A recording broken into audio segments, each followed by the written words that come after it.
अब हम इस वीडियो में चैप्टर 3 जो कि मैट्रिक्स और डिटर्मिनेंट्स है उसके एमसीक्यू डिस्कस करेंगे। तो एक बेसिक एमसीक्यूज है, बाकी इसके अलावा भी आपको इसका मटीरियल प्रोवाइड कर दिया जाएगा। पहला एमसीक्यू देखें, द मैट्रिक्स 1 4 -7 and 6 इसका जो ट्रांसपोज है इज आ, और देखें रो मैट्रिक्स है, इसका ट्रांसपोज लेंगे तो कॉलम वेक्टर आएगा, कॉलम मैट्रिक्स आएगा या कॉलम वेक्टर होगा, और अगर कॉलम मैट्रिक्स हो तो उसका ट्रांसपोज लेंगे तो रो मैट्रिक्स आएगा। अब चूंकि ये रो मैट्रिक्स है तो इसका जब आप ट्रांसपोज लेंगे तो कॉलम वेक्टर भी कहते हैं उसको और कॉलम मैट्रिक्स भी कहते हैं। तो रो मैट्रिक्स तो नहीं बनेगा, रो वेक्टर भी नहीं बनेगा, तो क्या बनेगा, कॉलम वेक्टर बनेगा। और बहुत ये भी ठीक नहीं है, ये भी ठीक नहीं है और ये भी ठीक है, देख सारी पता चल रहा है। इन मैट्रिक्स ए मैट्रिक्स है, उसके एलिमेंट्स ये और 4x4 का मतलब है ये एक स्क्वायर मैट्रिक्स है। कौन सा मैट्रिक्स है? स्क्वायर। नंबर ऑफ रोज और नंबर ऑफ कॉलम इक्वल है। The entries of secondary diagonal are, the entries of secondary diagonal, दो तरह के डायगोनल होते हैं, एक होता है मेन डायगोनल और एक होता है सेकेंडरी डायगोनल। तो जो मेन डायगोनल की एंट्रीज है उसमें जो आई और जे होता है वो दोनों इक्वल होते हैं, वो दोनों क्या होते हैं, इक्वल होते हैं। 1 1 2 2 3 3 4 4 ये मेन डायगोनल की एंट्रीज है।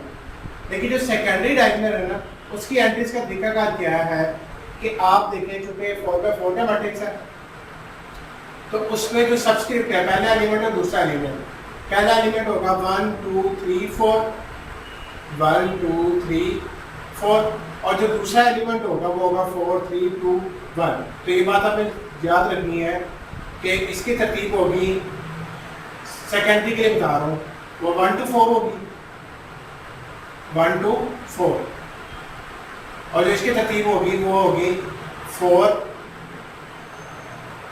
3 2 1, इसकी तरतीब ऐसे होगी। तो ये आप एलिमेंट याद रखने हैं कि जो सेकेंडरी डायगोनल के एलिमेंट है वो होंगे A1 4 2 3 3 2 और 4 1। ये भी नहीं हो सकते 1 1 1 2 और 1 3 और 1। ये ith रो को, ये फर्स्ट रो को रिप्रेजेंट कर रहा है और ये किसको रिप्रेजेंट कर रहा है, सेकंड रो को। एक बात याद रखें कि दोनों एलिमेंट्स अगर सेम होंगे तो मेन डायगोनल की एंट्री तो होगी, और तरतीब अगर होगी कि 1 से लेके 4 तक और फिर 4 से लेके 8 तक, तो वो जो है वो उसके एलिमेंट्स होंगे सेकेंडरी डायगोनल के होंगे। हर देखें which of the following is a diagonal matrix. ये देखिए ये मैट्रिक्स है, ये भी डायगोनल मैट्रिक्स है, ये मैट्रिक्स है, डायगोनल नॉन जीरो एलिमेंट्स है। ये देखिए एक एलिमेंट नॉन जीरो आ गया तो ये भी डायगोनल मैट्रिक्स है। तो all of these are diagonal matrix. The matrix A is of order 3/4, A का ऑर्डर 3/4 है, बी का ऑर्डर 4/3 है। Then the order of A to B square, A into B square. अगर बी स्क्वायर का model लिखें, B square का मतलब है बी इंटू बी, और दो matrix confirm method of multiplication होते हैं कि अगर पहले की नंबर ऑफ कॉलम और दूसरी की नंबर ऑफ रोज इक्वल है, तो बी का ऑर्डर क्या है 4/3, फिर इंटू बी 4/3। तो यहाँ पे देखें आप, पहले मैट्रिक्स की नंबर ऑफ कॉलम और दूसरी की नंबर ऑफ रोज इक्वल नहीं है, तो लिहाजा बी स्क्वायर तो पॉसिबल ही नहीं है। तो अगर बी स्क्वायर पॉसिबल नहीं है तो ए भी पॉसिबल नहीं है, तो लिहाजा इसकी जो करेक्ट ऑप्शन होगी वो नन होगी, ना 3/3 होगा, ना 3/4 होगा, ना 4/3 होगा, बल्कि ये पॉसिबल नहीं है, नन ऑफ दीज, इसमें कोई भी ऑप्शन नहीं होगी, नन ऑफ दीज, और B square not possible.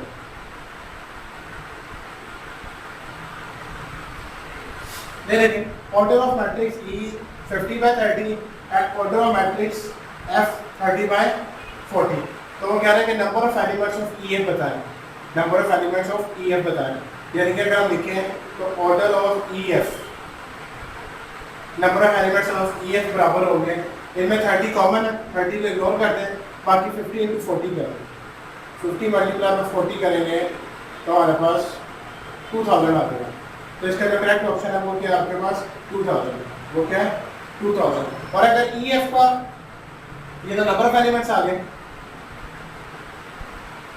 Number of elements of EF, और अगर आपसे EF का ऑर्डर पूछ ले तो EF का ऑर्डर कितना है, इसका ऑर्डर क्या है 50/30, और F का ऑर्डर क्या है 30/50।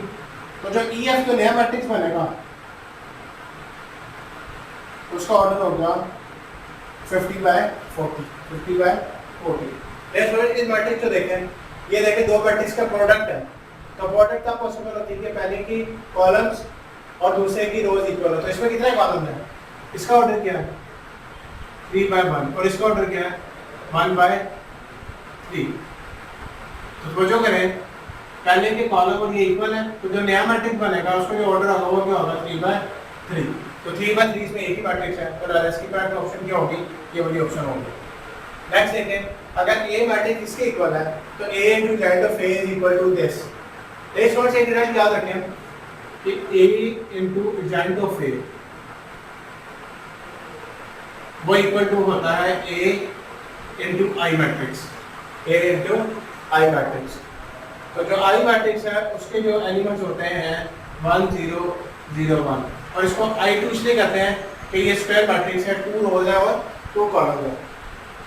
तो अगर आप ए मैट्रिक्स को इससे मल्टीप्लाई करोगे तो जो आपके पास आंसर आएगा, अगर आप इसको मैट्रिक्स को याद रखें ए को 3 1 2 4, तो हमारे पास जो करेक्ट आंसर आएगा वो 3 ऑप्शन आएगी। एकदम सी देखिए, अगर ए इसके इक्वल है then the value of this, तो इसके भी हमें पता है कि a into a इनवर्स 1 बराबर होता है आयोटा के आइडेंटिटी मैट्रिक्स के, और आइडेंटिटी मैट्रिक्स का डिटरमिनेंट ले तो आंसर 1 आता है। आइडेंटिटी मैट्रिक्स का इनवर्स ले, डिटरमिनेंट ले तो आंसर क्या आता है 1 आता है। तो देखिए अगर हम इस मैट्रिक्स की ये वैल्यू निकालेंगे तो आंसर क्या आएगा, इसकी तरफ ऑप्शन होगी 1। लेट्स सपोज अगर this into this matrix equal to this हो तो बताएंगे c की वैल्यू क्या होगी। तो ये देखिए इसको अगर आप नेट करते हैं a into c is equal to b net करते हैं, तो c is equal to होगा a इनवर्स 1 into b। तो a इनवर्स 1 पहले आप निकालोगे, a इनवर्स 1 निकालने के लिए डिटरमिनेंट निकालना पड़ेगा। तो इस मैट्रिक्स डिटरमिनेंट निकालेंगे जो 5 1 5 माइनस प्लस 2 4 सा 2 2 सा 4, ये आ जाएगा 9 जो कि नॉन सिंगुलर है। तो पहली बात तो कंफर्म है कि 9 आंसर होगा और पॉजिटिव 9 होगा, -9 नहीं हो सकता, ये तो बिल्कुल नहीं हो सकता। तो फिर इन दोनों में से कोई एक ऑप्शन हो सकती है, या ये ऑप्शन हो सकती है या ये ऑप्शन हो सकती है। तो आप इसका ऐसे लिख लें 1/9 into giant of a into b। Giant क्या हमारे पास इस मैट्रिक्स का, इन दोनों की जगह चेंज करनी है और इन दोनों के साइन चेंज करनी है, -2 और 2, और अभी मैट्रिक्स है 2 1 5 10। इसको आप मल्टीप्लाई करेंगे तो जो करेक्ट ऑप्शन होगी वो आपके पास ये वैल्यू होगी। लास्ट सब्जी को देखें कि अगर इस मैट्रिक्स का स्क्वायर इक्वल टू I2 हो तो कहता है 2a + b स्क्वायर की वैल्यू बताए। तो पहले हम इस इक्वेशन की मदद से हम लोग a और b की वैल्यू निकालेंगे, वो वैल्यू से पुट करेंगे तो उसका आंसर बता देंगे। तो अगर कोई चीज़ देखी हो इस मैट्रिक्स का स्क्वायर है, इसको हम लिख सकते हैं this matrix into this matrix. इनको मल्टीप्लाई करें हम तो ये आंसर आता है। अगर हम इनको इक्वेट करें तो a और b की वैल्यू क्या आती है, a भी 0 आता है और b हमारे पास क्या आता है, अगर हम उसको इक्वेट करें 1 - a = 1 आ गया और -1 - b = आ गया 0। तो यहाँ से a की वैल्यू आ जाएगी हमारे पास 0 और b की वैल्यू आ जाएगी -1, b की वैल्यू क्या आ जाएगी -1। तो यहाँ पे 0 पुट करें और -1 का स्क्वायर करेंगे तो 1 आएगा। तो इस इक्वेशन का जो आंसर होगा, करेक्ट आंसर होगा वो होगा 1 होगा। नेक्स्ट वर्ड से थे कुछ बेसिक एमसीक्यूज, तो नेक्स्ट टाइम हम कोई और चैप्टर डिस्कस करेंगे और उसके मतलब एमसीक्यूज और बाकी चीज़ों को देखेंगे। Thank you very much.